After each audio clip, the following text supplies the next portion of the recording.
और मनीष सिसोदिया के घर के बाहर से लगातार जी न्यूज आपको सारी जानकारी दे रहा है। नीरज गौड़ इस वक्त मेरे सहयोगी जुड़ चुके हैं। नीरज, 8 घंटे हो चुके हैं, जो अपडेट है बताइए, और कितनी लंबी चलनी है रेड? देखिए पयुदी, अभी जो कि सुबह 8 बजे के आसपास ये सीबीआई की रेड शुरू हुई थी और ठीक सामने आप देख रहे हैं ये जो है मनीष सिसोदिया के घर का दूसरा गेट है, जो कि आप देखेंगे कि यहाँ पर जो अफसर है सीबीआई के तकरीबन 12 जो अधिकारी हैं वो इसी आवास में मौजूद हैं। और इस घर में जितने भी कमरे हैं जहाँ पर ये लगता है कि यहाँ पर नई एक्साइज पॉलिसी से जुड़े जो कि दस्तावेज हैं वो हो सकते हैं, तो उन सब जगहों पर लगातार यहाँ पर छानबीन चल रही है। जो भी अहम दस्तावेज हैं उनको सीबीआई अपने कब्जे में भी ले रही है। अगर उनको लगता है कि इसकी जरूरत पड़ सकती है आगे जांच में, तो उसको जो कि अपने कब्जे में ले रही है। और इसी के साथ ये जानकारी मिली है कि 21 लोकेशन पर भी ऐसे ही हालात हैं, जो कि इस पूरे एक्साइज पॉलिसी को जब जो कि लागू किया गया था तो उसमें ये सब लोग जो कि शामिल थे। ये बीटल नस्ल की बकरियों को पालते हैं। 1 लीटर दूध को 100 रुपए में बेचते हैं। हर महीने लगभग 30 लाख कमाते हैं। आपको इनसे सीखना है तो फ्रीडम ऐप को अभी डाउनलोड कीजिए। क्योंकि जब किसी एक्साइज पॉलिसी को लागू किया जाता है, उसको बनाया जाता है, तो उसमें जो कि एक्सपर्ट हैं उनको भी रखा जाता है। तो जब जो कि एलजी हैं वीके सक्सेना, उनको लगा शुरुआती जांच में कि इसमें कहीं ना कहीं इसमें गड़बड़ हुई है, तो उसके बाद में उन्होंने 11 जो कि एक्साइज के ऑफिसर थे उनके खिलाफ एक्शन करने की बात कही थी। और जिसमें तत्कालीन एक्साइज कमिश्नर जो कि हैं उनको भी सस्पेंड करने की बात कही गई थी, जिनकी पोस्टिंग जो है अभी फिलहाल दिल्ली से बाहर थी। उसके बाद में उनको लेकर के आदेश सुनाया गया था। लेकिन अभी के जो हालात है मैं आपको बताऊं कि सुबह 8 बजे के आसपास यहाँ पर फिल्मी स्टाइल में 2 गाड़ियों में सवार होकर के सीबीआई के अधिकारी यहाँ पहुंचते हैं। जो कि गेट पर यहाँ पर गार्ड होता है, उसको बताते हैं कि सीबीआई की रेड है और मनीष सिसोदिया से मिलना है। ये तमाम बातें होती हैं। उसके बाद में वो घर में दाखिल होते हैं। दाखिल होने के बाद में जो कि वहां पर लैपटॉप हैं, जो कि कंप्यूटर हैं, उनको देखा जाता है। और अभी फिलहाल जो कि मनीष सिसोदिया हैं उनसे भी लगातार पूछताछ की जा रही है और ये पता लगाने की कोशिश की जा रही है कि आखिरकार जब एक्साइज पॉलिसी को लागू किया गया था, उसको बनाया जा रहा था, तो आखिरकार इसमें कितने अफसर शामिल थे, कौन कौन लोग थे, और एक्साइज डिपार्टमेंट से जुड़े जो अधिकारी हैं जिसके ऊपर तमाम जो आरोप लग रहे हैं उनके साथ उनके संबंध कैसे थे, कैसा उनका तालमेल था। क्योंकि जिस तरीके से यह एलिगेशन लगा है कि जो कि दुकान बांटी गई है, आवंटन हुआ है, उसमें कहीं ना कहीं चूक हुई है और उसी को लेकर के ये घोटाला, ये करप्शन के आरोप दिल्ली सरकार पर लगे। नीरज, आप बने रहिएगा हमारे साथ, क्योंकि अभी तो सीबीआई की टीम मनोज सिसोदिया के आवास के अंदर ही है, वो भी वहां पर है। तो अभी और कितनी देर रेड चलती है इस पर हमारी निगाह बनी हुई है। लेकिन दिल्ली के डिप्टी सीएम मनीष सिसोदिया के घर पर सीबीआई छापे को लेकर सियासत गर्मा गई है। बीजेपी और आम आदमी पार्टी दोनों ही एक दूसरे पर आरोप लगा रही हैं। नई आबकारी नीति को लेकर दिल्ली के एलजी ने सीबीआई जांच की सिफारिश की थी।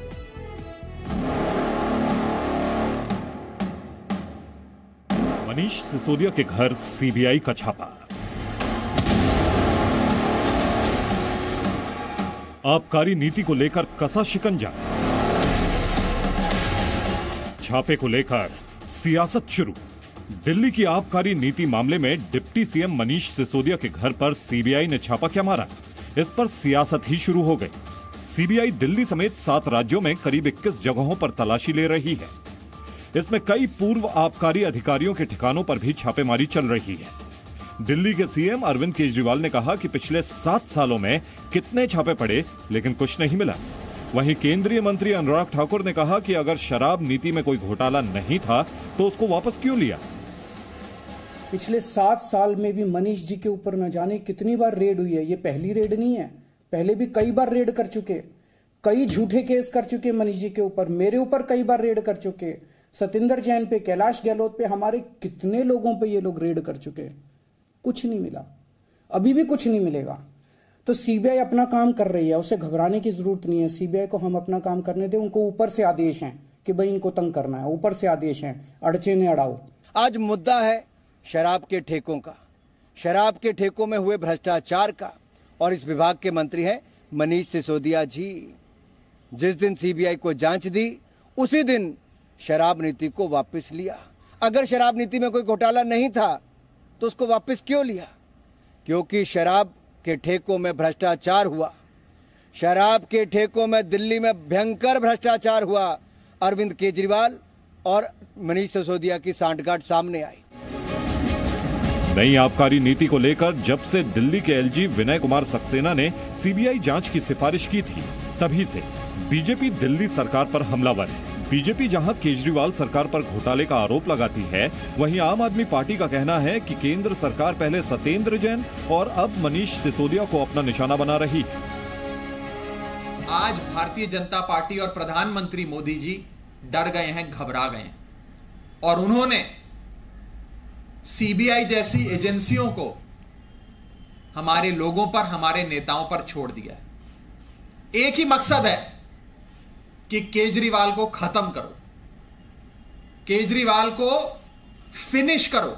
सिर्फ एक ही मकसद है कि जिस शराब नीति को लेकर ये लोग उसका गुणगान करते नहीं थकते थे। जब चीफ सेक्रेटरी ने रिपोर्ट करी कि भाई इसमें गड़बड़ी हो रही है, इसमें नियम का पालन नहीं किया गया, तो हड़बड़ी में ये लोग कैबिनेट मीटिंग बुलाते हैं और उसको किसी तरह उसमें कैबिनेट का एक जामा पहनाने की कोशिश करते हैं।